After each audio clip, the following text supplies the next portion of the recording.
বর্তমান prosecution lawyer আকবর বিচারকের সম্মুখে এসে দাঁড়িয়ে বললেন, ইয়োর অনার, আসামি জেভিয়ান চৌধুরী 22 আগস্ট ঢাকার নামকরা 5 স্টার হোটেলে গিয়েছিলেন। ও একটি রুম বুক করার কথা রিসিপশনে বললে তাকে 322 নম্বর রুমটি দেয়া হয়েছিল।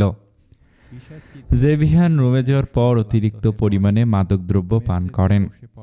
অতঃপর হোটেলের রিসিপশনে কল করে রাতের খাবার তার রুমে দিয়ে যাওয়ার জন্য বলেন। ইয়োর অনার, রাতের খাবার নিয়ে সেই হোটেলের লেডি কর্মী অর্থাৎ এই কেসের ভিকটিম মিস শিউলি 322 নম্বর রুমে যান। আর তখনই জেভিয়ান শিউলিকে জোরপূর্বক রুমের ভিতর নিয়ে তাকে বারংবার ধর্ষণ করেন এবং তার উপর নির্মম অত্যাচার করে নিজের মানুষের মুখোশের আড়ালে থাকা পশুর রূপের বহিঃপ্রকাশ করেন। আদালত জুড়ে এক ধরনের নিস্তব্ধতা বিরাজ করছে। পরক্ষণে ডিফেন্স লয়ার রক্তিম চেয়ারসে উঠে দাঁড়িয়ে বলল, অবজেকশন ইয়োর অনার। বিচারক রক্তিমের দিকে একবার চোখ তুলে তাকিয়ে বললেন, অবজেকশন সাস্টেইনড। প্রসিকিউশন, আপনি নিজ ভাষায় সংযম বজায় রাখুন। রক্তিম ধীর পায়ে এগিয়ে এসে আকবরের পাশে দাঁড়িয়ে ঘাড় সামান্য বাঁকিয়ে বিচারকের দিকে তাকিয়ে দৃঢ় কণ্ঠে বলল, ইয়োর অনার, আমার প্রসিকিউশন উকিল বন্ধু আকবর সাহেব কিছুক্ষণের মধ্যেই একজন মক্কেলের চরিত্র নিয়ে অনেক বড় অভিযোগ তুললেন। কিন্তু আমি জানতে চাই, তিনি কি এই অভিযোগের পক্ষে যথাযথ কোনো প্রমাণ আদালতের সামনে উপস্থাপন করতে পারবেন? যদি তার হাতে নির্ভরযোগ্য কোনো প্রমাণ থাকে তাহলে আমি বিনীতভাবে অনুরোধ করছি তিনি যেন আগে সেই প্রমাণগুলো আদালতের সামনে তুলে ধরেন। কারণ আদালত কারো আবেগ মিশ্রিত কথার উপর ভিত্তি করে কাউকে অপরাধী বলে গণ্য করে তাকে শাস্তি প্রদান করে না। আর আমার মক্কেলের সম্মানহানিও হচ্ছে এখানে, ইয়োর অনার। বিচারক গম্ভীর স্বরে বললেন, প্রসিকিউশন, আপনার কাছে এই মামলার পক্ষে যদি ভিত্তিযোগ্য প্রমাণ থেকে থাকে তাহলে অনুগ্রহ করে আদালতের সামনে প্রমাণগুলো উপস্থাপন করুন। আদালত জুড়ে নীরবতা বিরাজ করছে। আকবর নীরব হয়ে দাঁড়িয়ে আছে। পরক্ষণই আকবর গলা খাকারি দিয়ে অপ্রস্তুত স্বরে বলল, ইয়োর অনার, আমার কাছে এই মুহূর্তে উপস্থাপনযোগ্য কোনো প্রমাণ নেই। আদালত জুড়ে গুঞ্জনের সৃষ্টি হলো। পেছনের সারিতে বসা ভিকটিম শিউলি ও ওর বাবার মুখ ফ্যাকাশে বর্ণ ধারণ করল। শিউলি একে তো নিজের মুখ চেপে ধরল। মেহের বলল, আকবর ভাইয়া, এসব কি বলছেন? প্রমাণ নেই মানে? আমি নিজে 2 দিন আগেই তার কাছে রক্তিমের অফিস থেকে আনা শিউলির আসল মেডিকেল রিপোর্ট, ফরেন্সিক রিপোর্ট আর FIR এর কাগজগুলো দিয়েছিলাম। তবে কি ভাইয়া? পাশ থেকে মিতা ধীর স্বরে বলল, মেহের আপু, এবার কি হবে? আমাদের পক্ষে উকিল সাহেবের হাতে সব প্রমাণ তুলে দেওয়া সত্ত্বেও তিনি কেন বলছেন তার কাছে কোনো প্রমাণ নেই? জামাল বললেন, টাকার কাছে বিক্রি করে দিয়েছেন নিজের ইমানকে। নিজের পেশার প্রতি অসৎ হয়ে গিয়েছেন লয়ার আকবর। বিচারক চাপা রাগ নিয়ে বললেন, আপনার কাছে কোনো প্রমাণ নেই অথচ আপনি এতক্ষণ যাবত একজনের বিরুদ্ধে এত অভিযোগ তুললেন। ডিফেন্স লয়ার রক্তিম ঘাড় হালকা বাঁকিয়ে মেহেরের দিকে তাকিয়ে বাঁকা হাসল। ফ্ল্যাশব্যাক। 2 দিন আগে বিকেলবেলা সকালে মেহেরের বানানো চা পান করার পর রক্তিম সেন্সলেস হয়ে গিয়েছিল। রূপার চেষ্টায় বিকেলবেলা রক্তিমের সেন্স ফিরেছে। রক্তিম কিছুটা স্বাভাবিক বোধ করার পর নিজের ফোনটা খুঁজতে ড্রয়িং রুমে আসলে টি টেবিলের ওপর পেয়ে যায়। ফোন হাতে নিতেই ফোনে একরাশ নোটিফিকেশন জমা থাকতে দেখে সরাসরি হোয়াটসঅ্যাপে প্রবেশ করলে সেখানে আকবরের পাঠানো শিউলির আসল মেডিকেল রিপোর্ট, ফরেন্সিক রিপোর্ট আর FIR এর কাগজগুলোর ছবি দেখতে পেল। রক্তিম মনে মনে বলল, একজন ক্রিমিনাল লয়ারের মাথায় প্যাঁচ বোঝা তোমার মতো মেয়ের পক্ষে সম্ভব না সুইটহার্ট। বেছে বেছে এমন একজন লয়ারের স্বর্ণপূর্ণ হয়েছিলে তুমি যে কিনা আমার ইশারায় নাচে হাতে তৈরি পুতুলের মতো। 2 দিন পর যখন কোর্টে সবার সামনে তোমার ঠিক করেই লয়ার বলবে তার কাছে কোনো প্রমাণ নেই, তখন কত বড় ধাক্কা তুমি খাবে আর তোমার চেহারার ধরন কেমন হবে তা ভাবতেই এখনই আমার ভীষণ হাসি পাচ্ছে। এই বলে রক্তিম সোফায় আবার বসে নিঃশব্দে হাসতে শুরু করলো। বর্তমান রক্তিম বিচারকের উদ্দেশ্য করে বলল, ইয়োর অনার, আমি আগেই বলেছিলাম মামলার পুরো ভিত্তিটাই গড়া হয়েছে আবেগ আর কল্পনার দ্বারা। এখন আমার প্রসিকিউশন লয়ার বন্ধু নিজেই তা স্বীকার করেছেন যে তার হাতে এমন কোনো প্রমাণ নেই যার মাধ্যমে আমার মক্কেলকে ধর্ষক বলা সম্ভব। ইওর অনার, এটা কি আদালতে সময় নষ্ট করা নয়? এটা কি আমার মক্কেলের ব্যক্তিগত সম্মান, পারিবারিক পরিস্থিতি ও সামাজিক অবস্থানকে নড়বড়ে করে দেওয়ার একটি দুর্বল প্রচেষ্টা নয়? ইওর অনার, আমি এই মামলা তৎক্ষণাৎ খারিজ করার আবেদন জানাচ্ছি। আমার নিরপরাধ মক্কেলকে আর এক মুহূর্তের জন্য কাঠগড়ায় না রাখা হোক। বিচারক কিয়ৎক্ষণ নীরব থাকলেন। আদালতে বিরাজমান নীরবতার মাঝে টান টান উত্তেজনা কাজ করছে। প্রসিকিউশন লয়ার আকবর নিজের যে ব্যর্থ রূপ দেখালেন, তার জন্য শিউলির মতো অসহায় মেয়েরা ন্যায় পাওয়া থেকে বঞ্চিত হবে এমনটা কখনো হওয়ার নয়। মেহরুন্নেসা মনে মনে ঠিক করলো সে এমনটা কিছুতে হতে দিবে না। লয়ার, ডিফেন্স, রক্তিম আত্মতৃপ্তির হাসি ঠোঁটে ফুটিয়ে তুলল। ফ্ল্যাশব্যাক কয়েকদিন আগে সকালবেলা রক্তিমের খানভিলা থেকে বেরিয়ে যাওয়ার পরেই মেহরুন্নেসা বাসা থেকে বেরিয়ে জেভিয়ান যেই মেয়েকে রেপ করেছিল তার সন্ধান করতে নিয়েছিল এবং দুপুরের পর সেই 5 স্টার হোটেলটি খুঁজে বের করতে সক্ষম হয় ও হোটেলে কর্মরত মিতার সাহায্যে শিউলির কাছে পর্যন্ত পৌঁছাতে পারে।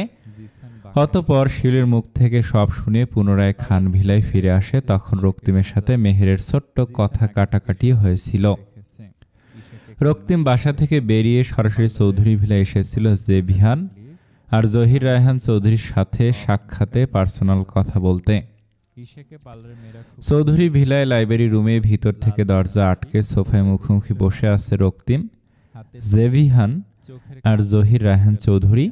রক্তিম বলল, শ্বশুরমশাই, আমার বউ যখন শাশুড়ি মায়ের পেটে ছিল তখন কি তাকে শুধু ধানি লঙ্কায় খেয়েছিলেন? রক্তিমের এমন প্রশ্নে কিছুটা আহাম্মক হয়ে গেলেন যেন জহির। রক্তিম মজা করছে নাকি সিরিয়াস কিছু বুঝতে চাইছে তা বুঝে উঠতে পারছেন না তিনি।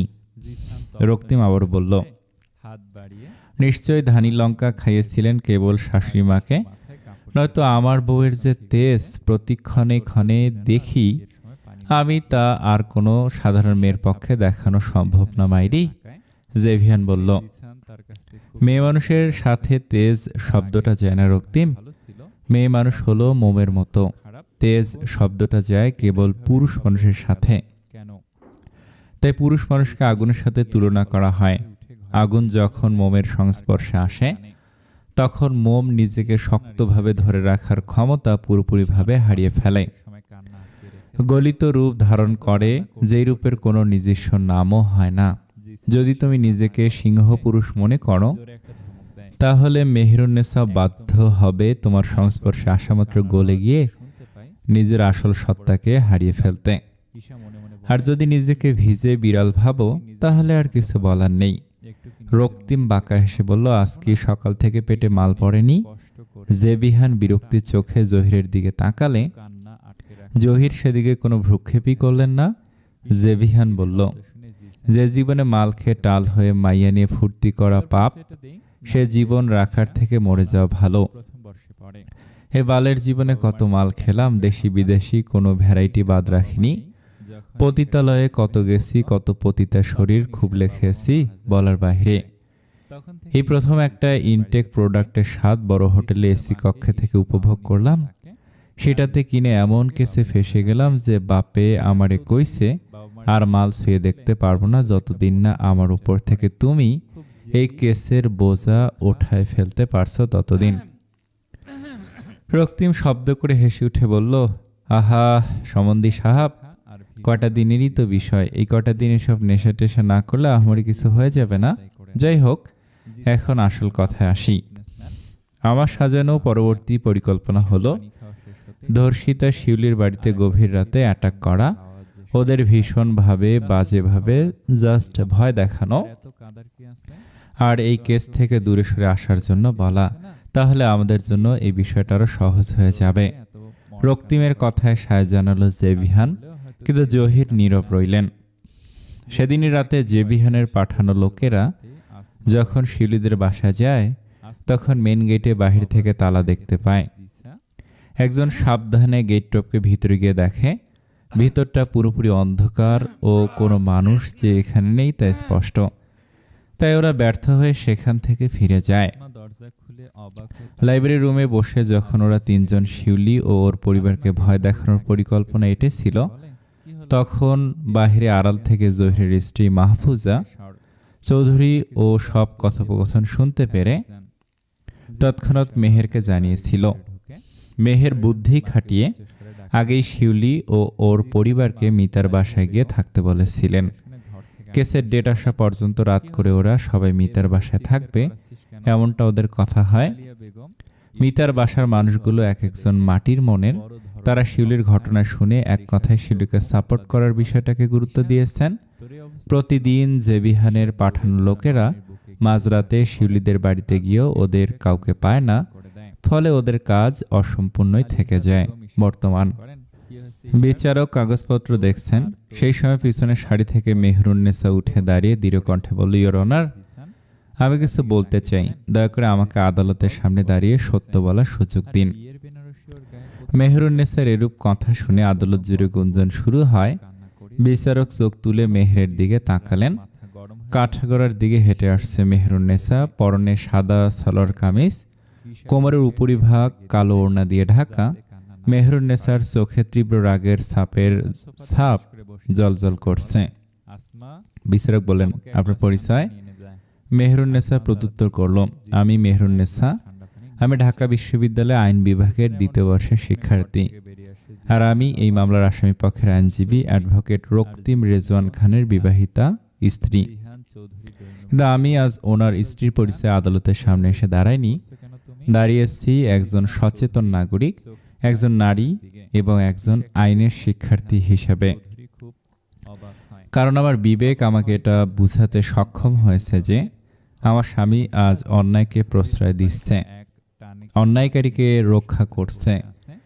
একজন ধর্ষক ধর্ষণ করে, যে অপরাধ করে, আর তাকে বাঁচানোর প্রচেষ্টায় যারা থাকে, তাদের থেকে তার থেকে বড় অপরাধী বলে আমি মনে করি, ইওর অনার। আমি প্রসিকিউশন লয়ার কত অবলীলায় আজগল নিচু করে জানিয়ে দিলেন তার কাছে কোনো প্রমাণ নেই, অথচ সেই সমস্ত প্রমাণ আমি নিজ হাতে তার কাছে তুলে দিয়েছিলাম 2 দিন আগে, ইওর অনার। বিচারক সহ উপস্থিত সকলেই যেন চমকালেন মেহেরের এরূপ কথাগুলো শুনে। আদালত জুড়ে নিস্তব্ধতা বিরাজ করছে। রক্তিমের চোখ মুখ রাগে অগ্নিবর্ণ ধারণ করেছে এই মুহূর্তে। রক্তিম ওর হাতে থাকা কলমটা টেবিলের উপর শক্তভাবে দাবিয়ে মেহেরের দিকে তাকিয়ে ধীর স্বরে বলল, কাজটা তুমি ঠিক করছো না সুইটহার্ট, একদমই ঠিক করছো না। আজ যদি তোমার কারণে আমি হারি, তাহলে এর ফল খুব বাজেভাবে ভুগতে হবে। তাদের জন্য আমি তোমার বিরুদ্ধে গিয়ে গোটা আদালতের সামনে দাঁড়িয়েছ। আপনি ভিকটিমের কাছের কেউ নন, তবু এই মামলায় আপনার সম্পর্ক অবস্থান ভিন্ন এবং গুরুত্বপূর্ণ। আপনাকে এই মামলার প্রসেসের বাইরে থেকে আদালতে কথা বলার বিশেষ অনুমতি দেওয়া হলো। আপনি যা বলতে চান পরিষ্কারভাবে উপস্থাপন করুন। রক্তিম উঠে দাঁড়িয়ে টেবিলের উপর 2 হাত রেখে সামনের দিকে কিছুটা ঝুঁকে চল শক্ত করে বলল, objection your honour. Mrs Mehrunnesa সাক্ষী হিসেবে কাঠগড়ায় দাঁড়ানোর কোনো যোগ্যতা রাখেন না, কারণ সে আমার স্ত্রী। তার প্রতি কথায় কেবল আমার প্রতি জমে থাকা ব্যক্তিগত রাগ ও ঘৃণা কাজ করছে, এতে আদালতের সময় নষ্ট হচ্ছে কেবল। বিচারক কঠিন কণ্ঠে বললেন, অবজেকশন ওভাররুলড। এই মুহূর্তে আদালত কেবল সত্য শুনতে চায়। আদালতের সামনে দাঁড়িয়ে কে কথা বলার যোগ্যতা রাখে আর কে রাখে না তা আদালত স্বয়ং ঠিক করবেন। আপনি শালীনতা বজায় রেখে নিজ আসনে বসুন। মেহরুন্নেসা দাঁড়িয়ে আছে, সাহসী চোখে রক্তিমের দিকে তাকালো। রক্তিম রাগে কেবল ফোঁসফোঁস করছে। মেহরুন্নেসার এই দৃষ্টি যেন চিৎকার করে রক্তিমকে বলছে যে আপনার পাপীদের সাথে পাপ নিয়ে খেলার সময় এবার ফুরিয়ে এসেছে রক্তিম রেজওয়ান খান। বিচারক সহ উপস্থিত সকলের দৃষ্টি মেহরুন্নেসার উপর স্থির রয়েছে। মেহরুন্নেসা দৃঢ় কণ্ঠে বলল, ইওর অনার, প্রসিকিউশন লয়ারের উপর আর কোনো ভরসা কাজ করছে না আমার, কারণ তাকে আমি যাবতীয় সব প্রমাণ দেয়া সত্ত্বেও তিনি অবলীলে ভরা আদালতের সামনে দাঁড়িয়ে বলছেন তার কাছে কোনো প্রমাণ নেই যা দ্বারা আসামি জেবিহান চৌধুরীকে দোষী প্রমাণ করা সম্ভব। তার এই নির্লজ্জমূলক উপস্থাপনা, নিষ্পেষার প্রতি অসৎ থাকা শুধু ভিকটিম শিউলির নয়, ন্যায় পাওয়ার পথে বাধা সৃষ্টি করাই নয়, বরং আমাদের দেশের বিচার ব্যবস্থার উপর সাধারণ জনগণের বিশ্বাস আস্থা হারানোর মতো একটি পরিস্থিতির সৃষ্টি করা হয়েছে। তাই আমি বিনীতভাবে আদালতের কাছে অনুরোধ করছি যেন আমাকে এই মামলার প্রসিকিউশন হিসেবে দায়িত্ব পালনের অনুমতি দেওয়া হয়। আমি জানি আমি একজন আইনের সাধারণ শিক্ষার্থী, কিন্তু আজ আমি এখানে দাঁড়িয়ে ন্যায় বিচার চাইছি ভিকটিম শিল্ডির জন্য, আর সেই রাস্তা সুগম করে দিতে পারবে কেবলই আদালত। এই কথা বলার সঙ্গে সঙ্গে রক্তিম নিজ আসন ছেড়ে উঠে দাঁড়ালো। রক্তিমের লালচে বর্ণ ধারণ করা চোখে ও ঠোঁটের কোণে লেগে থাকা বাঁকা হাসিটা বিদ্রুপের বহিঃপ্রকাশ ঘটাচ্ছে স্পষ্টভাবেই। রক্তিম বলল, অবজেকশন ইওর অনার। উনি কেবলমাত্র আইন বিভাগের দ্বিতীয় বর্ষের একজন সাধারণ শিক্ষার্থী। ওনার না আছে আইনজীবী হিসেবে কোনো বার কাউন্সিল অনুমোদন, আর না আছে আদালতের সম্মুখে দাঁড়িয়ে যুক্তির সহিত লড়াই করার অভিজ্ঞতা। এই কোর্টরুম কোনো নাট্যশালা নয় যে কেউ এসে দাঁড়িয়ে কেস নাটক উপস্থাপন করবে। এর মাধ্যমে আদালতের মূল্যবান সময়ের অপচয় ছাড়ার কিছুই হচ্ছে না ইওর অনার। বিচারক রক্তিমের দিকে কঠিন দৃষ্টিতে তাকে ঠান্ডা সুরে বলল, অবজেকশন ওভাররুলড। ডিফেন্স আপনাকে আবারও মনে করিয়ে দিচ্ছি, আপনি নিজের ওপর নিয়ন্ত্রণ বজায় রাখুন এবং আদালতের শান্তিপূর্ণ পরিবেশের প্রতি সম্মান জানান। কে আদালতের সামনে দাঁড়িয়ে কথা বলবে, কে কাকে কি শোনাবে, সেটা আদালত স্বয়ং সিদ্ধান্ত নেয়, কোনো উকিল নয়। রক্তিম দাঁতে দাঁত চেপে নিজের জায়গায় বসে পড়ল। টেবিলের ওপরে থাকা কাগজগুলো হাত দিয়ে চেপে ধরেছে, চোখে মুখে চরম রাগের ছাপ। যেন মুহূর্তেই সে এই সব কাগজ ছিঁড়ে ফেলতে পারবে, আবার চেয়ার টেবিলগুলো ভেঙে গুড়িয়ে ফেলতে পারবে।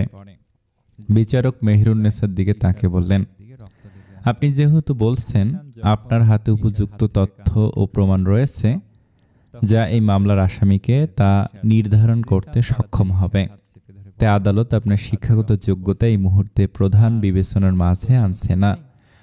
আপনাকে বিশেষভাবে অনুমতি দেয়া হলো আপনি এই মামলার প্রসিকিউশন হিসেবে আদালতের সম্মুখে দাঁড়িয়ে বক্তব্য রাখতে পারবেন এবং যাবতীয় প্রমাণপত্র ও সাক্ষীকে উপস্থাপন করতে পারবেন। তবে মনে রাখবেন, আপনার প্রতিটি কথা, প্রতিটি উপস্থাপনের গুরুত্ব এখানে অনেক। যদি দেখা যায় আপনি আদালতের মূল্যবান সময়গুলো শুধুই নষ্ট করছেন, বিভ্রান্তিকর বা মিথ্যা তথ্য দিচ্ছেন, তাহলে আদালত আপনার বিরুদ্ধে আইনগত ব্যবস্থা নিতে বাধ্য হবে। বুঝতে পেরেছেন? মেহেরুন্নেসা মাথা নিচু করে একটি কথাই বলল, জি ইওর অনার। মেহেরুন্নেসা একবার দম ফেলে বলল, ইওর অনার, আমি একজন প্রত্যক্ষদর্শীর সাক্ষ্য আদালতের সামনে উপস্থাপন করতে চাই। আপনার সাক্ষীকে আদালতের সামনে উপস্থাপন করার জন্য অনুমতি দেয়া হলো। পিছনের সারিতে বসারত ব্যক্তিগুলোর মাঝে থেকে মেহেরুন্নেসা ইশারায় একজন মধ্য বয়সের মানুষকে ডাকলেন। লোকটি উঠে সামনের দিকে অগ্রসর হতে থাকলে সকলের দৃষ্টি সেই লোকের উপর স্থির হলো।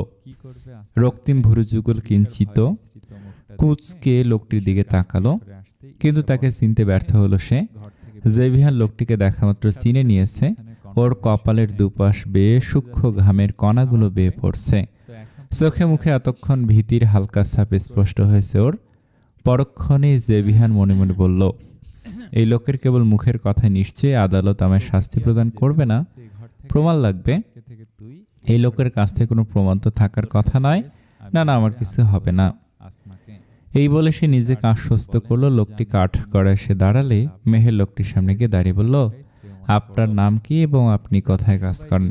সাক্ষী বললেন, আমি রফিকুল ইসলাম, আমি হোটেলের রুম সার্ভিস বিভাগের কর্মচারী। ঘটনার রাতে আমাকে প্রথম ও তৃতীয় তলা পরিষ্কার করার ডিউটিতে নিয়োগ করা হয়েছিল।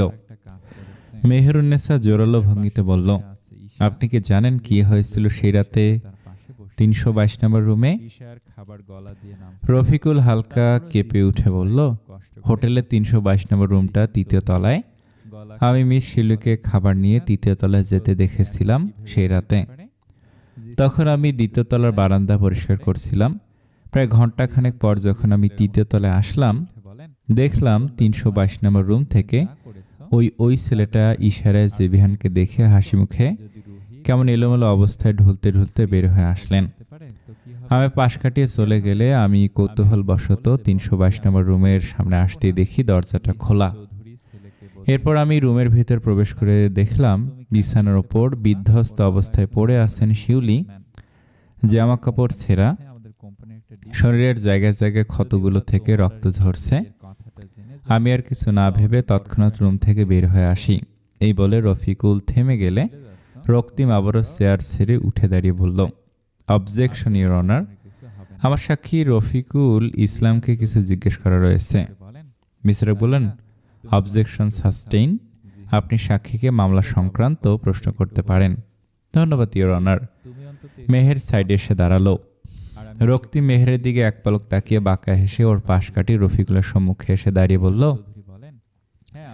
তো রফিকুল ইসলাম, আপনি একটু আগে তো বললেন আপনি সেরাতে দ্বিতীয় তলার বারান্দা পরিষ্কার করতে ব্যস্ত ছিলেন এবং সেই সময় ভিকটিম শিলিকে খাবার নিয়ে তৃতীয় তলায় যেতে দেখেছিলেন, তাই তো? রফিকুল মেহেরের দিকে তাকালো একবার, পরপর বলল, জি। একজন লেডি কর্মী কখন কোথায় যাচ্ছে, কি উদ্দেশ্যে যাচ্ছে সেদিকে আপনার বেশ নজর থাকে বলা চলে।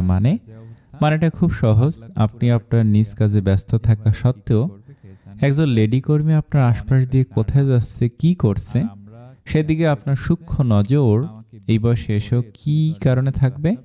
আপনার নিজ চরিত্রে ঝামেলা আছে, এজন্যই থাকবে। মেহরুন এখনো নীরব হয়ে দাঁড়িয়ে আছে, ওর ঠোঁটে রহস্যময়ী হাসির রেখা লেগে আছে। আর আপনি এও বললেন, আপনি যখন তৃতীয় তলায় গেলেন এবং আমার মক্কেলকে রুম নাম্বার 322 থেকে বের হতে দেখলেন, তখন কৌতূহলের বশে আপনি তার রুমে ঢুকেছিলেন। ইওর অনার, আমি বলছি এই কৌতূহল আসলে একটি ঘৃণিত পরিকল্পনার অংশ। এই ব্যক্তি এবং যিনি নিজেকে ভিকটিম হিসেবে দাবি করছেন, মিস শিউলি, উভয়ে মিলে পূর্ব পরিকল্পিতভাবে আমার মক্কেল জেভিয়ান চৌধুরীর নামে এমন একটি জঘন্য অভিযোগ দাঁড় করিয়েছেন যার মাধ্যমে তার কাছ থেকে মোটা অঙ্কের টাকা আদায় করা সম্ভব। এই পুরো নাটকটাই আসলে সাজানো। আদালতে হালকা গুঞ্জনে শুরু হয়। কাঠগড়ায় দাঁড়ালো রফিকুলের মুখশ্রী রাগে লালচে বর্ণ ধারণ করেছে। রফিকুল অপমানে রাগ মিশ্রিত কণ্ঠে বললেন, এসব কি যাতা বলছেন আপনি? আপনার মুখে এমন অসভ্য অমানবিক কথা শুনে আমার শরীরে রক্ত গরম হয়ে উঠেছে। মিস শিউলি আবার মেয়ের বয়সী, আর আমার ঘরেও 2জন কন্যা সন্তান আছে। আমি এখানে এসেছি একজন মানুষ হিসেবে এবং একজন বাবা হিসেবে। আজ যে শিউলির সঙ্গে যাওয়া হয়েছে, কাল আমার মেয়ের সঙ্গেও তা হতে পারে। এই আশঙ্কা থেকে আমি সাক্ষী দিতে এসেছি। আর আপনি একজন শিক্ষিত আইনজীবী হয়ে আমাকে যেভাবে সন্দেহ করছেন, আমার চরিত্র নিয়ে যেভাবে নোংরা কথা বলছেন, তা আমার জন্য বড্ড অপমানজনক। আপনার কথা পুরো আদালতের সামনে প্রমাণ করে দিচ্ছে যে আপনি কতটা নিচু মানসিকতার মানুষ। আদালত জুড়ে চলতে থাকে গুঞ্জন থেমে গিয়েছে ইতিমধ্যে। বিচারকের দৃষ্টি রক্তিমের উপর স্থির। রক্তিম ঠোঁটে চাপা হাসির রেখে স্পষ্ট রেখে বলল, কোনো প্রমাণ ছাড়াই আপনি একজন সম্মানিত ব্যক্তিকে একটা নোংরা অপরাধ বোধে অভিযুক্ত করেছেন। এখন যখন সত্য তুলে ধরা হচ্ছে, তখনই আপনার গায়ে যেন ফোসকা পড়েছে মনে হচ্ছে, মিস্টার রফিকুল ইসলাম। বিচারকের গম্ভীর কণ্ঠে বললেন, ডিফেন্স, আপনি আপনার ভাষা সংযত রাখুন। আদালতের সামনে দাঁড়িয়ে সাক্ষীকে ব্যক্তিগত আক্রমণের চেষ্টা করবেন না। রক্তিম মাথা নিচু করে বলল, সরি ইওর অনার। মেহরুন্নেসা বিচারকের দিকে তাকিয়ে বলল, ইওর অনার, আমার বিপরীত পক্ষ সম্মানীয় ডিফেন্স লয়ার হয়তো আজ সকালে ঘর থেকে বেরোনোর সময় তার বুদ্ধির থলিটা ড্রয়ারে তালাবদ্ধ করে রেখে এসেছেন। তা না হলে সাক্ষীর জবানির পুরো অংশ না শুনে উত্তেজিত হয়ে তাকে ব্যক্তিগত আক্রমণের চেষ্টা করতেন না। তাকে আমার পক্ষ থেকে বিনীত অনুরোধ, তিনি যেন নিজ আসনে গিয়ে স্থির হয়ে বসেন এবং সম্ভব হলে ঠান্ডা পানি পান করেন, নিজের ভেতরটাকেও ঠান্ডা করেন। এটা আদালত, কোনো নাট্যমঞ্চ নয় ইওর অনার, যেখানে প্রতিপক্ষকে কটাক্ষ করে 10 জনের থেকে সুনাম অর্জন করা সম্ভব হবে। পেছনের সারিতে বসে থাকা জনতার মাঝে অনেকে ঠোঁট চেপে হাসি নিয়ন্ত্রণের চেষ্টা করছে, তো অনেকে হেসেই ফেলেছেন। বিচারক কড়া গলায় বললেন, অর্ডার অর্ডার অর্ডার। সকলের হাসি থেমে গেল। রক্তিমের মুখশ্রী রাগে লালচে বর্ণ ধারণ করেছে। ঘাড়ের ও কপালের রগগুলো হালকা ফুলে উঠেছে। রক্তিম নিজের রাগকে নিয়ন্ত্রণে রাখার সর্বোচ্চ চেষ্টা করতে বলল, আদালতের মূল্যবান সময় নষ্ট না করে সরাসরি আদালতের কাছে প্রমাণগুলো তুলে দেয় বুদ্ধিমানের কাজ বলে আমিও মনে করি ইওর অনার। যে বুদ্ধি এখনো পর্যন্ত আমার জুনিয়র আইন বিভাগের দ্বিতীয় বর্ষের শিক্ষার্থীর মস্তিষ্কে কাজ না করাটাই স্বাভাবিক। বিচারক বললেন, ডিফেন্স, আপনি বারংবার নিঃসীমা লঙ্ঘন করছেন এবং প্রসিকিউশন ও তার আনা সাক্ষীকে পার্সোনালি অ্যাটাক করে বসেছেন। এইসব আদালত আপনাকে সাবধান করে দিচ্ছে, যদি এরপরও আপনি আপনার সীমা লঙ্ঘন করেন তাহলে আদালত আপনার বিরুদ্ধে স্টেপ নিতে বাধ্য হবে। রক্তিম শান্ত কণ্ঠে বলল, সরি ইওর অনার। এই বলে সে নিজ আসনে গিয়ে বসল। মেহের সাক্ষী রফিকুলের সামনে গিয়ে দাঁড়িয়ে বলল, আপনি নির্ভয়ে আপনার বাকি রয়ে যাওয়া কথাগুলো শেষ করুন মিস্টার রফিকুল ইসলাম। রফিকুল একবার মেহেরের দিকে তাকিয়ে পরপরই বিচারকের উপর দৃষ্টি স্থির করে বললেন, ইওর অনার, আমি কৌতূহলবশত সেই রাতে 322 নম্বর রুমে ঢোকার পর মিস শিউলির ওপর সাংঘাতিক অবস্থা দেখে তৎক্ষণাৎ রুম থেকে বেরিয়ে হোটেলের ম্যানেজারের কাছে যাই। ম্যানেজারের কক্ষের বাইরে এসে দাঁড়াতেই ভেতর থেকে দুজন ব্যক্তির কথোপকথনের আওয়াজ ভেসে আসায় আমি সেখানেই দাঁড়িয়ে যাই। যতটা বুঝি তাদের কথোপকথন থেকে তারা মিস শিউলিকে নিয়েই কথা বলছিলেন। আমার বুঝতে বাকি রয় না শিউলির রমনা করুণ অবস্থার জন্য দায়ী ওই কাপুরুষটা। আঙ্গুল তুলে জেভিয়ানকে দেখে ভিতরে ম্যানেজারের সাথে আছে। ম্যানেজারের কক্ষের দরজাটা হালকা ফাঁকা ছিল। আমি আমার মোবাইল বের করে তাদের কথোপকথনের পুরো অংশটা ভিডিও রেকর্ড করেছিলাম। এই বলে রফিকুল থামলেন।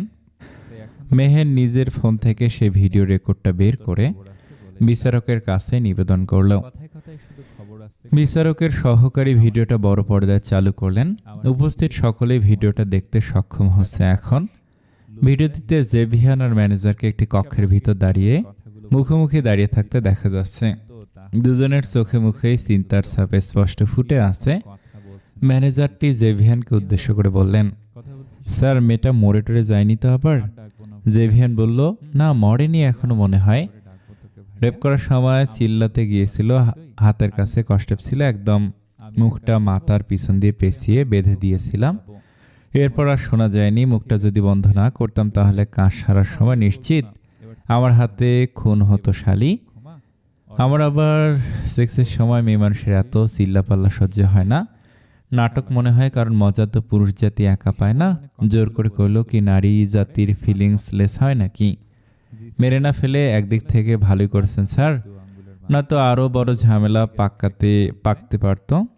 কারণ সে তো আমাদেরই হোটেলের একজন লেডি কর্মী, তাই তার নিরাপত্তার দায়িত্ব আমার উপর বর্তানো থাকে। এত দায় দায়িত্বের হিসাব আমি শুনতে চাইনি আপনার কাছে। এত সময় আমার হাতে নেই। মেয়েটাকে সুপে চাপে হোটেল থেকে বাইরে নিয়ে যান। এরপর তার চিকিৎসা করাবেন না, রাস্তায় ফেলায় রেখে শিয়াল কুকুরকে রাতের খাবার বানাবেন আপনার বিষয়। আমায় জাস্ট আপনার ব্যাংক অ্যাকাউন্টের নাম্বারটা পাঠিয়ে দিন। আমি আপনার মুখ বন্ধ রাখতে যা অর্থ দেয়া দরকার তা পাঠিয়ে দিচ্ছি। আর হ্যাঁ, সিসিটিভি ফুটেজ একদম ক্লিয়ার করে থাকে যেন। আমি পরবর্তীতে কোনো ঝামেলায় জড়ানো হলে আর সাক্ষী বা প্রমাণ হিসেবে আপনার হোটেল থেকে কোনো কার্যকলাপ করা হলে এই হোটেলও আপনার অস্তিত্ব পৃথিবীর বুক থেকে মুছে দিব জাস্ট একটা চুটকি বাজানোর মাধ্যমে। না না স্যার, এমন কিছু করতে হবে না আপনাকে। আমি এক্ষুনি ব্যবস্থা করছি সব বিষয় ক্লিয়ার করে ফেলার। পরপরই ভিডিওটা থেমে গেল। রক্তিম কপালের ওপর ডান হাতের দুটো আঙ্গুল ঠেকিয়ে দু চোখ বুঝে নিয়েছে। রক্তিম জানে এই মুহূর্তেই তার হার নিশ্চিত, কিন্তু সবচেয়ে বেশি যেটা ওকে পড়াচ্ছে সেটা হলো সে হেরেছে মেহেরুন্নেসার কাছে। তার স্ত্রী, যে কিনা একজন আইন বিভাগের দ্বিতীয় বর্ষের সাধারণ শিক্ষার্থী। পুরো কেসটাই যেখানে রক্তিম ভেবে নিয়েছিল ওর হাতের মুঠোয় চলে এসেছে। গত কয়েকদিনের মাঝে মেহেরুন্নেসার জোগাড় করা যাবতীয় প্রমাণগুলো, যা প্রথম প্রসিকিউশন হিসেবে কাজ করা আকবরের কাছ থেকে নিয়েছিল, রক্তিম তা বাদেও মেহেরের এত বড় ধ্বংসাত্মক প্রমাণ নিজের কাছে লুকিয়ে রাখতে পারে তা ভাবনার বাহিরে ছিল। রক্তিমের ভিতরটা পরাজয়ের আগুনে দাউ দাউ করে জ্বলছে। জেভিয়ান মাথা নিচু করে দাঁড়িয়ে আছে। জহিরের চেহারাও মলিন রূপ ধারণ করেছে। নিজের একমাত্র ছেলে, তার চৌধুরী বংশের একমাত্র বংশধর জেভিয়ান, যার করা ঘৃণ্য অপরাধকে ধামাচাপা দেওয়ার জন্য নিজের আদরের মেয়ে মেহেরুন্নেসার কাছেও খারাপ হয়ে গেলেন। কিন্তু শেষ রক্ষা আর হলো কই? ভাই বোনের মাঝে তৈরি হয় এই দূরত্ব আজ এমন মোড়ে এনে দাঁড় করালো পুরো চৌধুরী বংশকে, যার শেষ জেবিহানের প্রাপ্ত শাস্তির মাধ্যমেই হয়ে যাবে আজ। মেহেরের দু চোখ এতক্ষণে ছলছল করে উঠেছে। সে নিজেকে যথাসম্ভব স্বাভাবিক রাখার চেষ্টা করছে। মেহেরের চোখের সামনে ভাসছে পুরনো এমন এক স্মৃতি, যার ভিতরটাকে পোড়াচ্ছে জেভিয়ান ওর একমাত্র বড় ভাই, যাকে পিতৃতুল্যভাবে সম্মান ও ভালোবাসা দিয়ে এসেছিল মেহের। এক ঝটকায় ওর পুরো জীবনটা, পুরো পরিবারটা এলোমেলো হয়ে গেল। বিচারকের প্রদানকৃত শাস্তি কি হতে পারে তা সম্পর্কে মেহের খুব ভালোভাবেই জানে।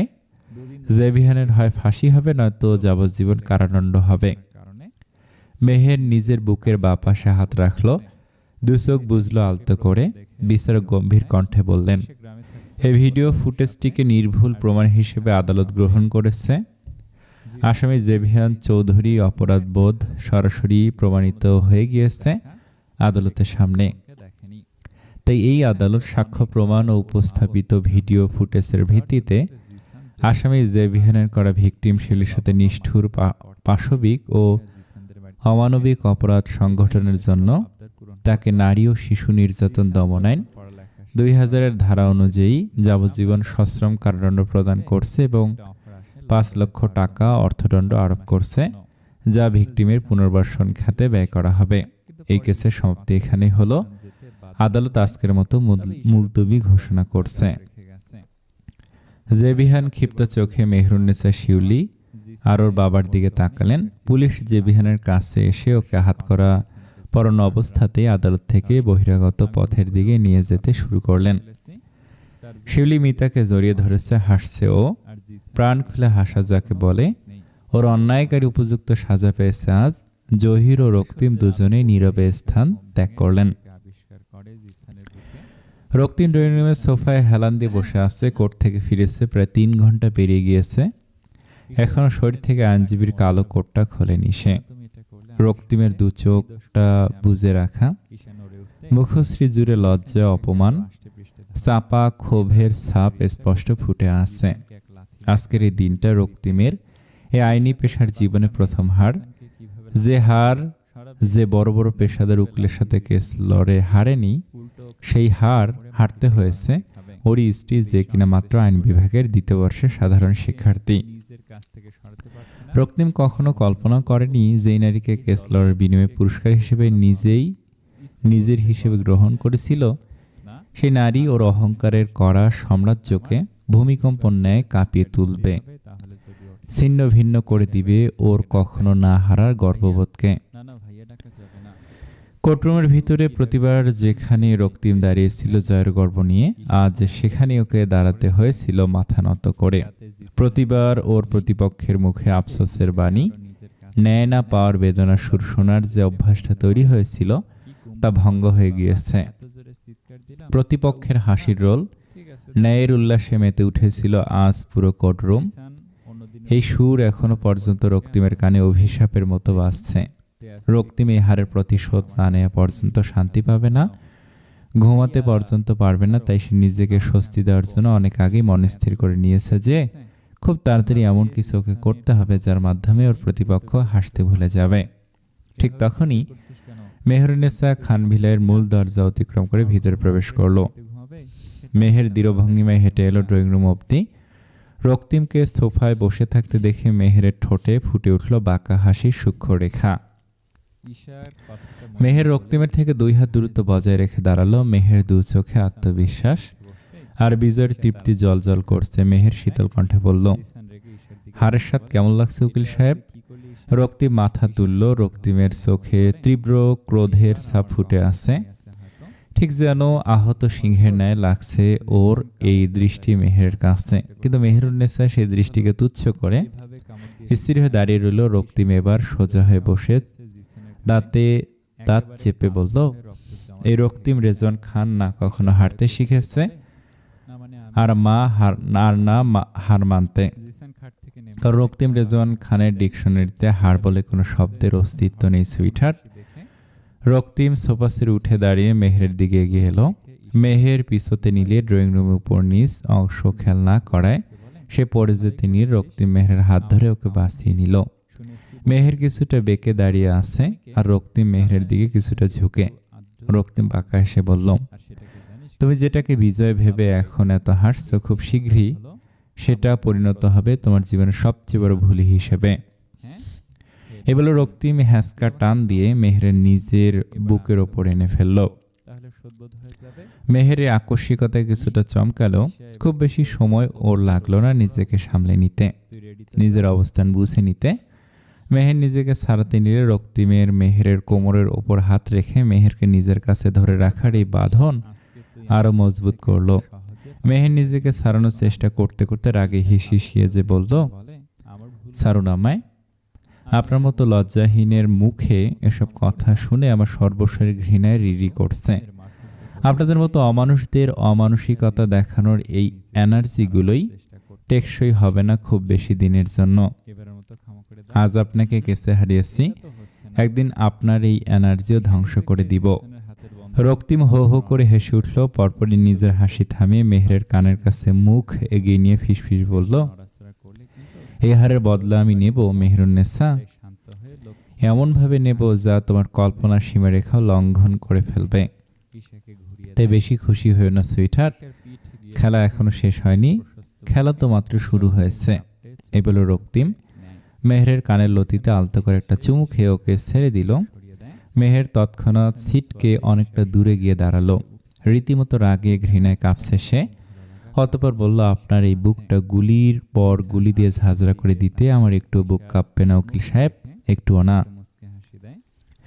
রক্তিম শান্ত চোখে তাকিয়ে আছে মেহের দিকে, আলতো হেসে বলল, হয়তো বুকটা তখন কাঁপবে না, হাড়টা স্থির থাকবে, চোখ দুটো দিয়ে আগুন ঝরবে, কিন্তু তোমার সামনে যখন শব্দ করে আমি আমার শেষ নিঃশ্বাস ফেলবো তখন তুমি নিজেকে সামলাতে পারবে না সুইটহার্ট।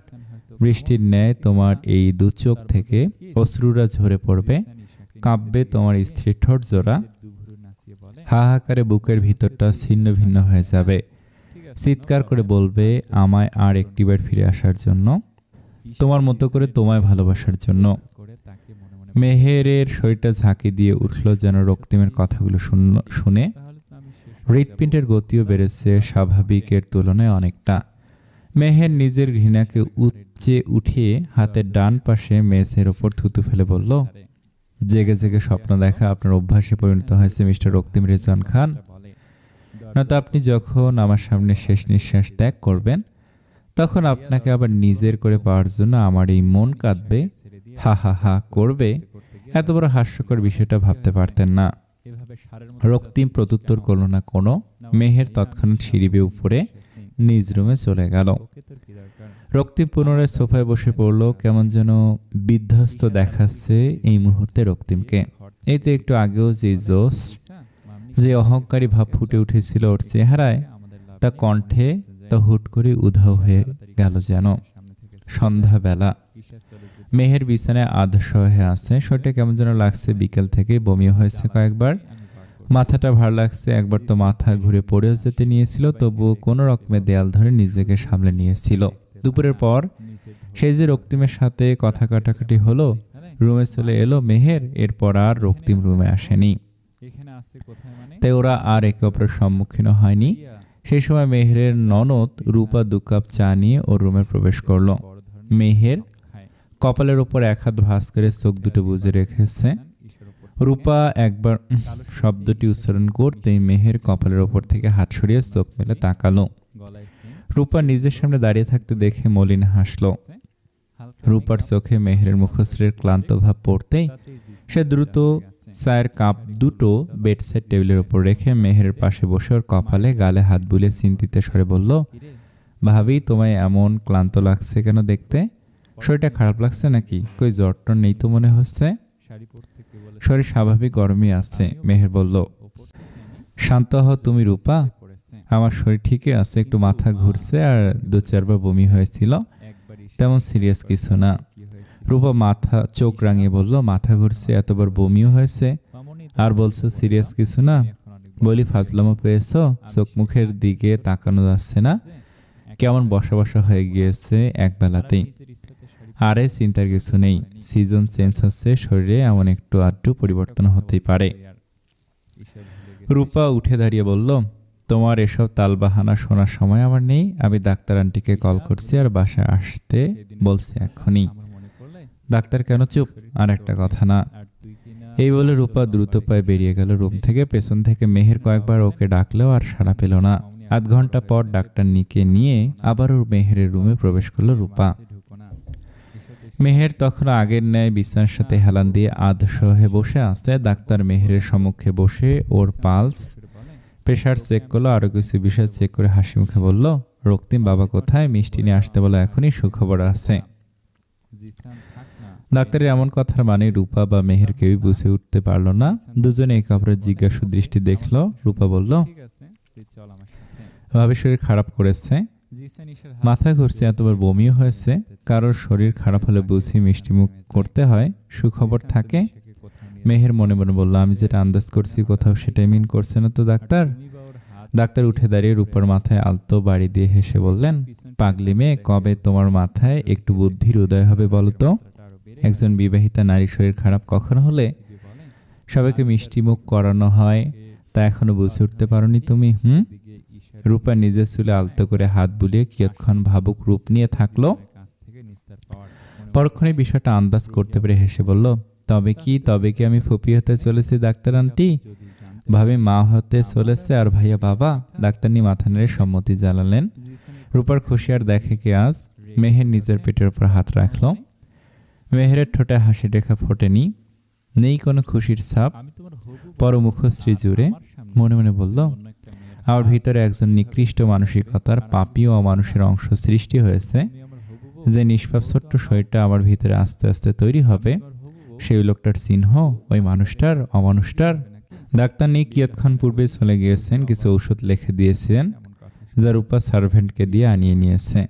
মেহের বিছানায় আধশোয়া হয়ে বসে আছে এখনো। সেই সময় রূপা এক গ্লাস গরম দুধ নিয়ে মেহেরের পাশে এসে বসে গ্লাসটা ওর দিকে তাকিয়ে বলল, এই পুরো দুধটুকু খেয়ে শেষ করো দেখি। মেহের গ্লাসের দিকে তাকিয়ে নাক ছিটকে বলল, আমি দুধ খাই না রূপা, দুধের গন্ধ আমার সহ্য হয় না। সেই সময় শুনতে চাই না। ডাক্তার আন্টি আমাকে কড়াভাবে বলে গিয়েছেন, এই সময় সব ধরনের পুষ্টিকর খাবার তোমায় খেতে হবে, দুধ, ডিম, ফলমূল ইত্যাদি। কিন্তু রূপ কোনো কিন্তু না, খা বলছি। মেহের আর উপায় না পেয়ে রূপার থেকে দুধের গ্লাসটা নিয়ে 3-4 চুমুক দিল নিঃশ্বাস বন্ধ করে।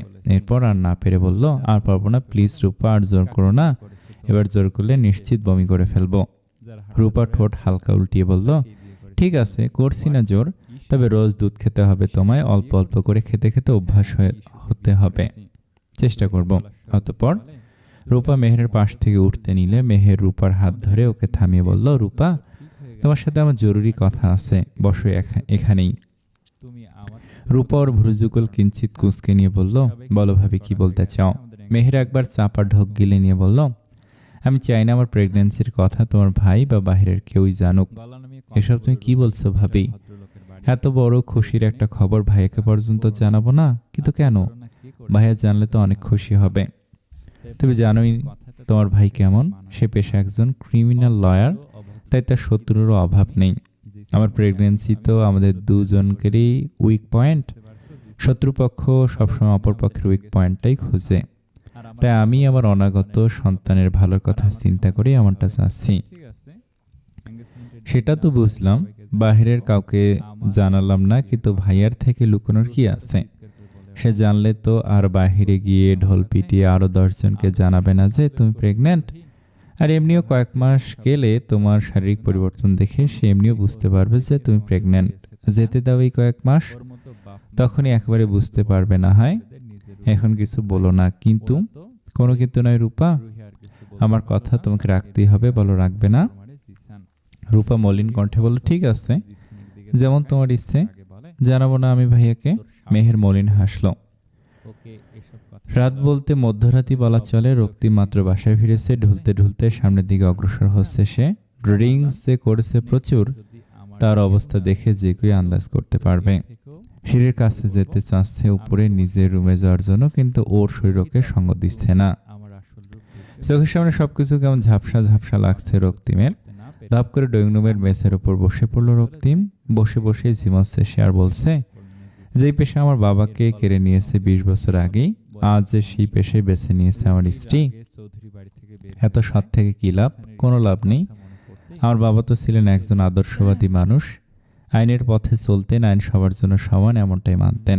ধনীর জন্য অন্যায় করে পার পাবে, গরিবের জন্য ন্যায়ের আশা করতে পারবে না, কখনো এমনটা ভাবতেন না।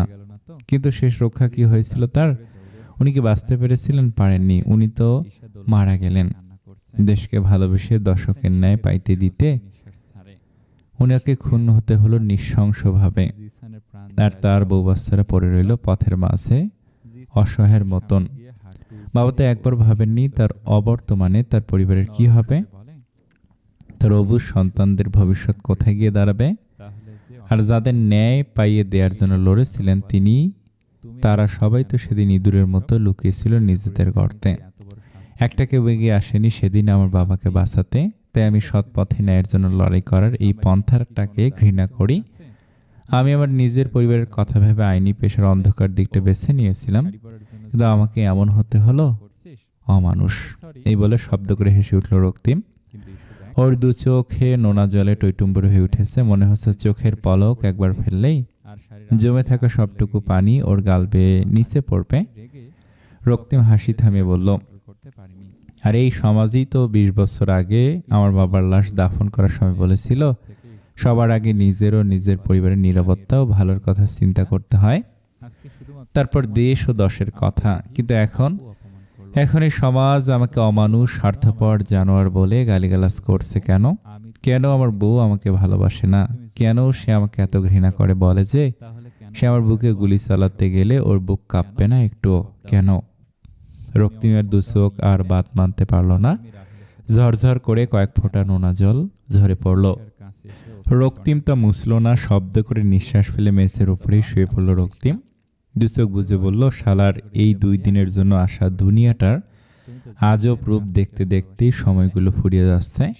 নয়তো পরিবারকে বাঁচালে সমাজের চোখে অপরাধী হতে হতো না, আর না সমাজকে বাঁচাতে গিয়ে আমার বাবাকে তার পরিবারের কাছ থেকে স্বার্থপর উপাধি পেতে হতো না। এবেলা রক্তিম ওর কান্না ভেজা কণ্ঠে সুর তুলল। রক্তিম চুপ করে যায়। ড্রয়িং রুমের মেঝেতেই পড়ে থাকে রক্তিম, একা, একেবারে নিঃসঙ্গ হয়ে। ভোরবেলা মেহেরের ঘুম ভেঙে যায় আজানের শব্দে। মেহের সঠিক উঠে বসলো। বেডসাইড টেবিলের উপর থাকা ল্যাম্প বাতি জ্বালালো।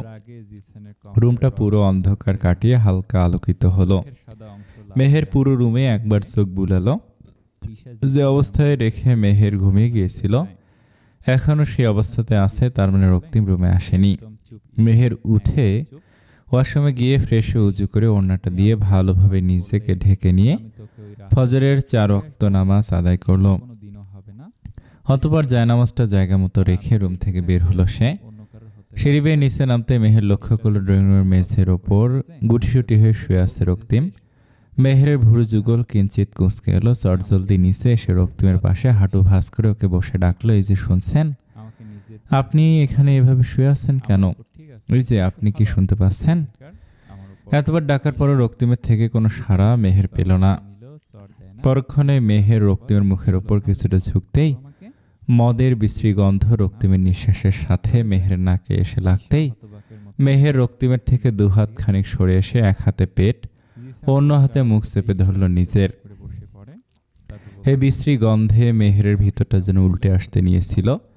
মেহের কিছু সময় স্থির হয়ে বসে নিজেকে সামনে নিয়ে চাপার আগে বলল, নেশা করে ফিরেছ বাড়ি, তাই তো এমন হয়ে পড়ে আছে এখানে, অসভ্য লোক কোথাকার। এ বলে মেহের উঠে রান্নাঘরে গিয়ে 5টা লেবুর রস বানিয়ে আবারও রক্তিমের কাছে এসে ওকে নিজের বুকের উপর আধশোয়াভাবে বসিয়ে ওর মুখ খুলিয়ে বাটিতে থাকা সবটুকু লেবুর রস ওর মুখের ভিতর ঢেলে দিল। কয়েক সেকেন্ড পেরোতে রক্তিম নিজের শরীর মাখিয়ে বমি করে দিল। রক্তিম পুরোপুরি নাজেহাল হয়ে পড়ে আছে, হুঁশ নেই। মেহের পুরো হা হয়ে গিয়েছে রক্তিমের এহেন কাজে। এক হাতে নিজের কপাল চাপড়ে বলল, কি রাজ কপাল আমার! বিয়ের আগে স্বপ্ন দেখতাম জামাই আমার সব কাজ করে দিবে, এখন প্রেগনেন্ট অবস্থায় আমাকেই জামাইয়ের সব পরিষ্কার করতে হবে। দুপুরের পর ঘুম ভাঙল রক্তিমের। মাথাটা চেপে ধরে থেকে উঠে বসলে নিজেকে ড্রয়িং রুমের পাশের রুমে বিছানা আবিষ্কার করলো। কিয়ৎক্ষণ থম মেরে বসে থাকলে সে আস্তে আস্তে সবকিছু স্মরণ হচ্ছে ওর।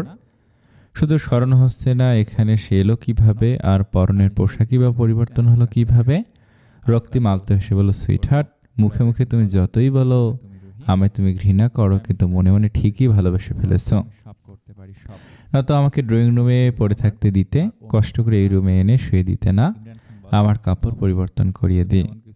মানুষ ঘুমিয়ে ঘুমিয়ে অবাস্তব স্বপ্ন দেখে, আর আপনি জেগে জেগে সম্পূর্ণ সজ্ঞানে থেকে অবাস্তব স্বপ্ন দেখেন। বাহ। মেহেরের কণ্ঠ কানে পড়তে রক্তিম দরজার দিকে তাকালো। মেহের বুকের সাথে দু হাত ভাঁজ করে দরজার দিকে হেলান দিয়ে দাঁড়িয়ে আছে, ওরই দিকে দৃষ্টি স্থির করে ঠোঁটে তাচ্ছিল্যের হাসি ফুটিয়ে। রক্তিম বিছানা থেকে নেমে মেহেরের দিকে খানিকটা এগিয়ে এসে দাঁড়িয়ে বলল, তুমি বলতে চাইছো তুমি আমায় এই ঘরে আনোনি, আমার পোশাক পরিবর্তন করে দাওনি, তাই তো?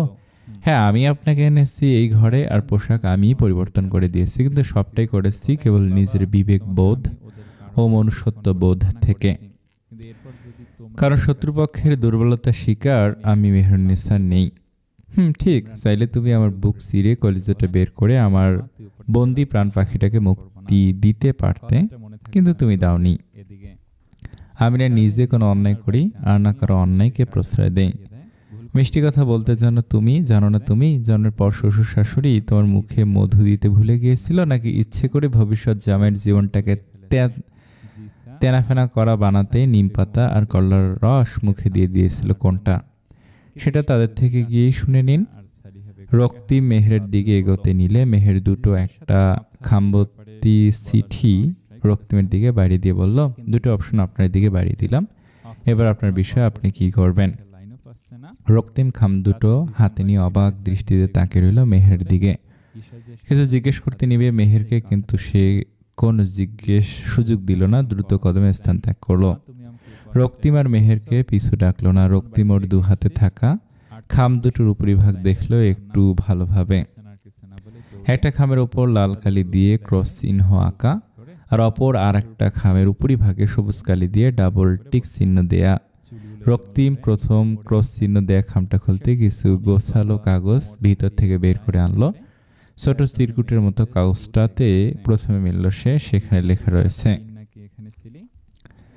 আপনার পেশা, আমার ঘৃণা, এই দুইয়ের দ্বন্দ্ব আমাদের সম্পর্কটাকে সেই শুরু থেকে অন্ধকারের মধ্যে ডুবিয়ে রেখেছে।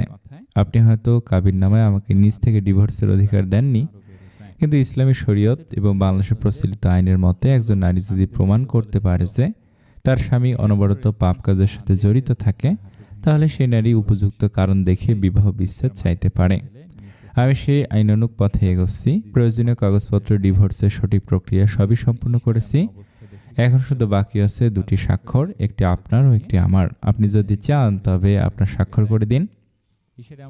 এই সম্পর্ককে যে অন্ধকারের চাদর নিজ বাহুডোরে বন্দী করে নিয়েছে, তা ভেদ করে যেন কোনো আলো কখনো প্রবেশ করতে না পারে, সব ফাঁক ফোকর আমি বন্ধ করে দিব। এবার সমাপ্তি ঘটবে স্বামী স্ত্রীর মতো পবিত্র ভালোবাসাময় সম্পর্কের জায়গায়, একে অপরকে টেক্কা দেওয়ার খেলা।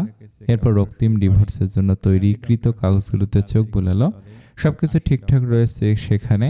রক্তিম আর মেহের দুজনের স্বাক্ষর এই কাগজের সঠিক স্থান দুটোতে পড়লে তাদের বৈবাহিক সম্পর্কের সত্যি বিচ্ছেদ ঘটে যাবে।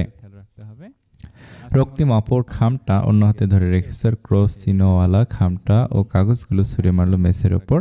অথবা রক্তিম বিছানে গিয়ে বসলো। শরীরটার ভিতরটা কেমন হাঁসফাঁস করছে, ওর শান্তি অনুভব হচ্ছে না একটুও। শ্বাস নেওয়া ও ত্যাগ করাও যেন বিরক্তিকর লাগছে এই মুহূর্তে রক্তিমের নিকট। কারাগারের সাক্ষাৎ রুমের ভিতরে জেভিয়ান ও বাহিরে ওর বাবা জহির রায়ান দাঁড়িয়ে আছে। বাবা ছেলে দুজনের মাঝে লোহার গ্রিল প্রাচীর হয়ে দাঁড়িয়ে আছে। জেভিয়ান এর মাথা নত করে রেখেছে। জহির শান্ত কণ্ঠে বললেন, তোমার সাথে দেখা করতে আসাটা আমার আর উচিত হবে না।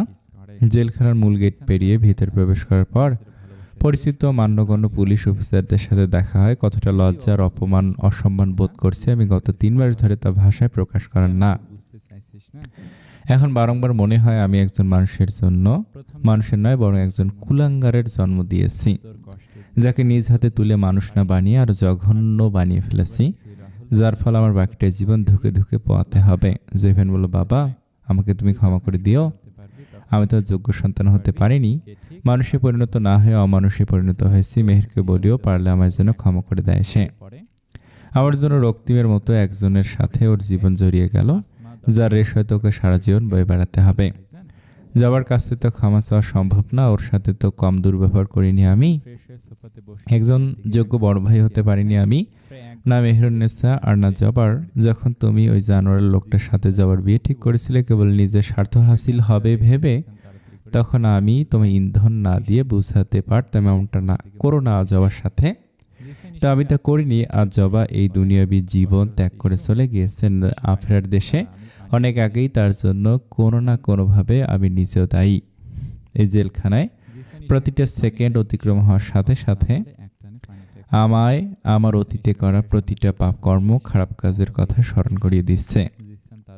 অনুশোচনার আগুনে তিলে তিলে দগ্ধ হয়ে যাচ্ছি আমি বাবা।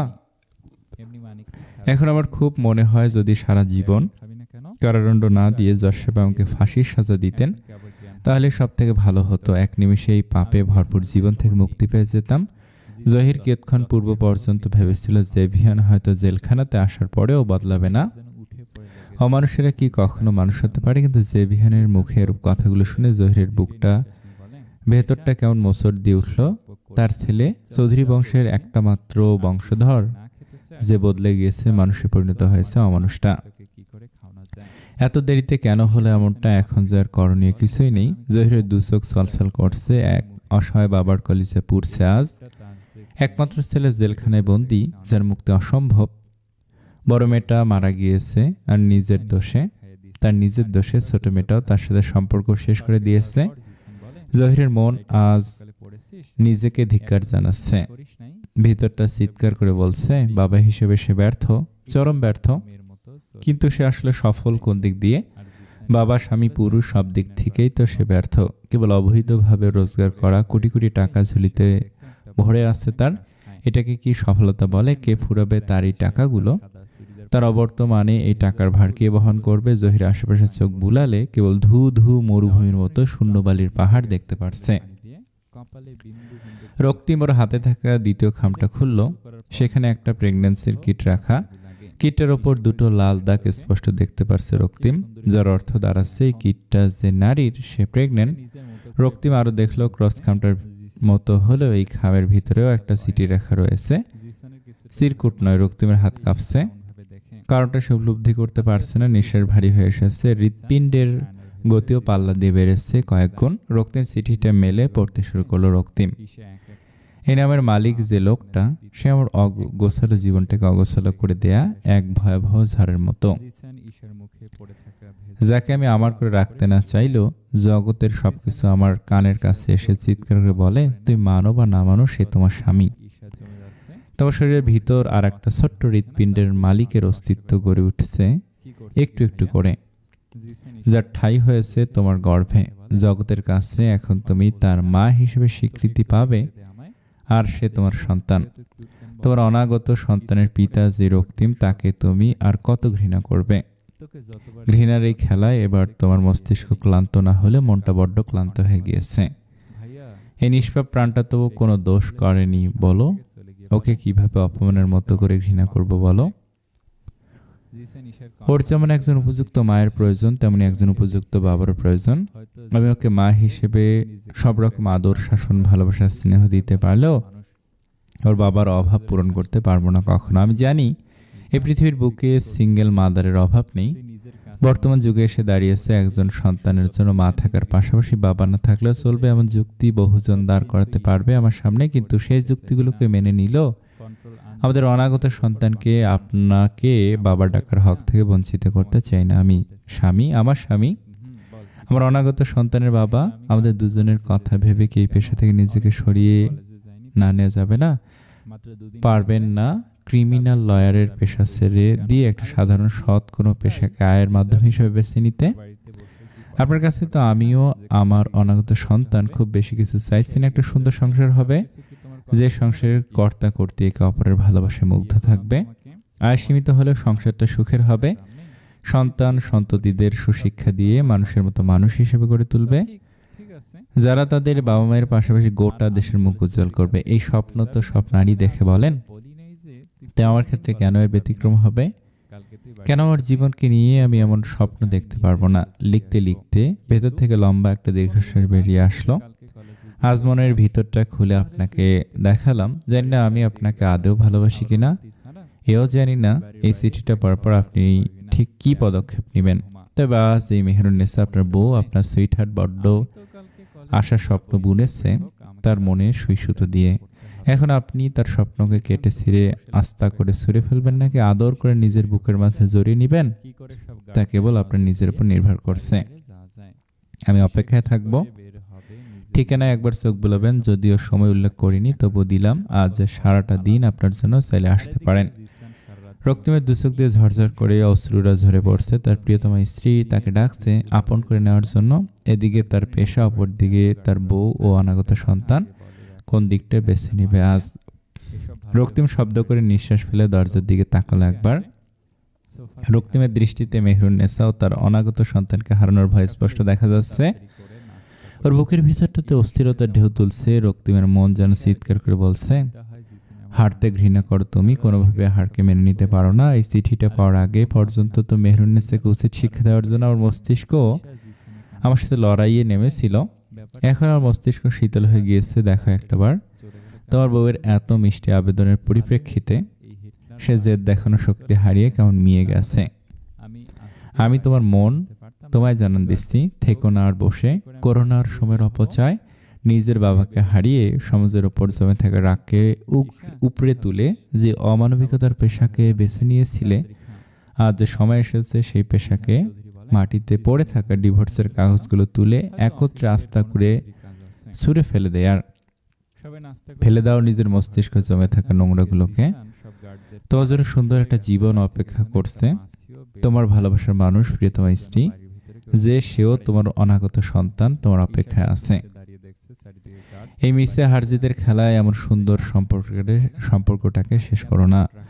রক্তিম পরপরই বসা থেকে উঠে দাঁড়ালো।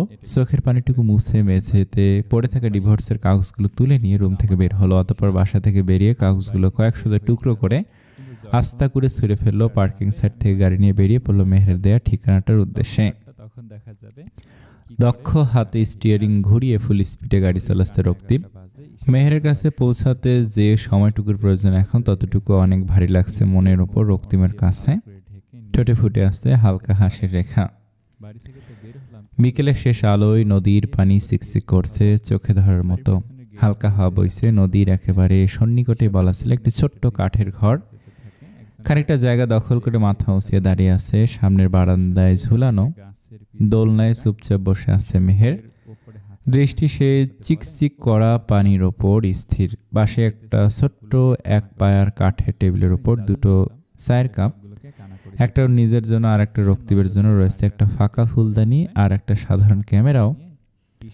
যদিও চায়ের কাপ দুটোর দিকে লক্ষ্য করলে বোঝা যায় অনেক আগেই তা জড়িয়ে গিয়েছে। কোনো ধোয়া ভাব ওঠার চিহ্ন পর্যন্ত নেই। মেহেরের কোলের উপর একটা ডায়েরি রাখা রয়েছে। ডায়েরিটার পাতাগুলো হালকা বাতাসে এপাশ ওপাশ হচ্ছে। পুরো ডায়েরিটাই ফাঁকা। এখনো শব্দ জায়গা করে নিতে পারেনি। এখনো মেহের জানে না তার এই আয়োজন আজ রঙে রঙে ভরে জীবন্ত হয়ে যাবে, নাকি এমন সাদা কোলে মূর্ছা অবস্থাতেই রয়ে যাবে। রক্তিম যদি সত্যি আসে তবে এই ফাঁকা ফুলদানি রঙিন ফুলেরা ঘর হবে। এই দু কাপে জুড়িয়ে যাওয়া চাটুকু ফেলে দিয়ে নতুন করে রোজ ধোয়া ওঠা চা পান করা হবে। পাশাপাশি বসে গল্প করা হবে আর নিজেদের সুন্দর মুহূর্তগুলোর স্মৃতি ক্যামেরাতে বন্দি করার পাশাপাশি এই ফাঁকা ডায়েরির প্রতিটি পাতায় লিখে লিখে শব্দের ভান্ডার বানানো হবে। তখন রুমের দরজা দিয়ে বেরিয়ে বারান্দায় এসে দাঁড়ালো রক্তিম। চিরচেনা পারফিউমের গন্ধ এসে মেহেরের নাকে ধাক্কা লাগলো। ঠোঁটে ফুটে উঠলো তৃপ্তির এক চিলতে হাসি। মেহের চোখ তুলে তাকালো। রক্তিম মেহেরের কাছে এসে হাঁটু করে বসলো ঠিক ওর পায়ের পাশে মেঝের ওপর। নিজের মাথাটা রাখলো ঠিক মেহেরের কোলের ওপর। মেহেরের সর্বশরীর শিশির করে উঠল। আজ সে যেই রক্তিমকে নিজের পা জড়িয়ে বসে থাকতে দেখছে একেবারে ইগোহীন, রাগহীন, ভীষণ শান্ত অবস্থায়। তার সাথে পূর্বে রক্তিমের এক আকাশ পরিমাণ ফারাক রয়েছে। মেহের ঢোক গিলল। একদম শুকনো সেই ঢোক যা শুকিয়ে আসা গলাকে ভিজাতে সক্ষম নয়। মেহেরের মনে হচ্ছে আজকের এই রক্তিম, এই মানুষটা হলো তার জীবনের আসল পুরুষ, তার ব্যক্তিগত পুরুষ। আর এতদিন ওর সামনে যে থাকতো, দিনের পর দিন যে ওকে স্পর্শ করেছিল গভীরভাবে, যার স্পর্শে মেহের স্বামীর ভালোবাসা অনুভব করতে পারেনি, সে ছিল মুখোশধারী অন্য কেউ। আজকের এই মানুষটাই ওর স্বামী হওয়ার যোগ্য। এই মানুষটাই ওদের অনাগত সন্তানের যোগ্য পিতা হতে পারত।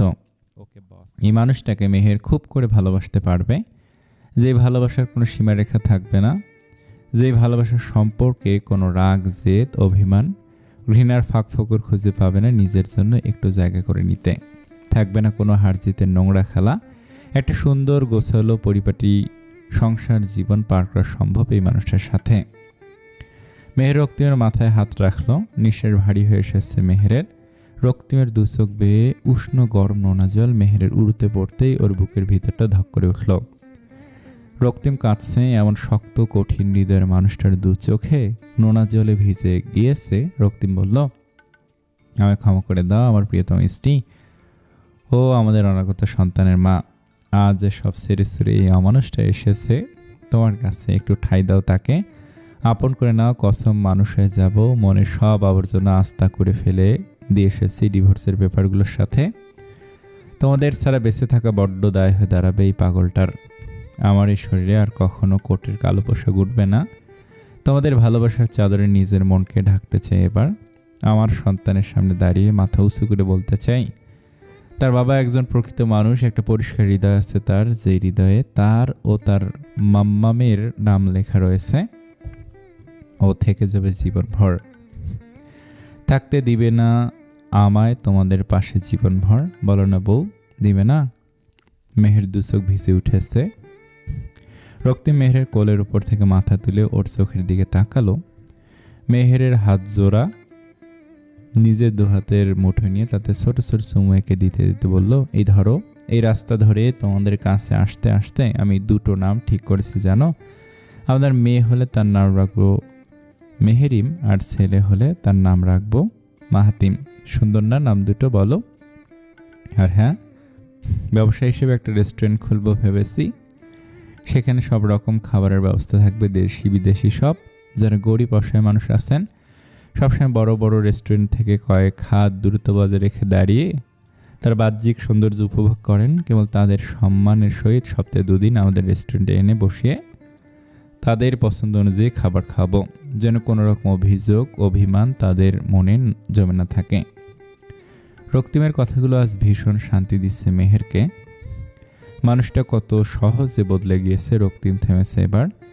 মেহেরের মুখ থেকে স্বস্তি দেওয়ার মতো শব্দ শোনার জন্য রক্তিমের মনটা বেকুল হয়ে উঠেছে। মেহের বলল, জড়ে ধরবেন না আমাদের, বুকে আগলে নিবেন না।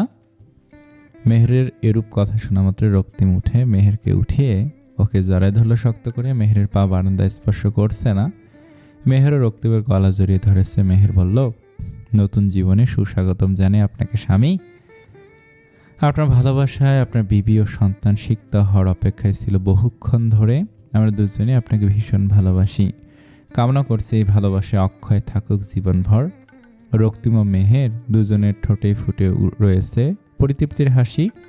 এই প্রকৃতি এই সুন্দর সময়কে সাক্ষী রেখে রক্তিম মেহেরুন্নেসার নতুন জীবনের সূচনা হলো এবং এই উপন্যাসেরও সমাপ্তি ঘটল। সমাপ্ত। আসসালামু আলাইকুম। এই গল্পটা আপনাদের কাছে কেমন লেগেছে কমেন্টে জানাবেন। এখন থেকে চেষ্টা করব প্রতিনিয়ত ভিডিও দেওয়ার। আসসালামু আলাইকুম। প্লিজ প্লিজ প্লিজ লাইক করবেন, কমেন্ট করবেন এবং সবাই অনেক ভালো থাকবেন। আসসালামু আলাইকুম।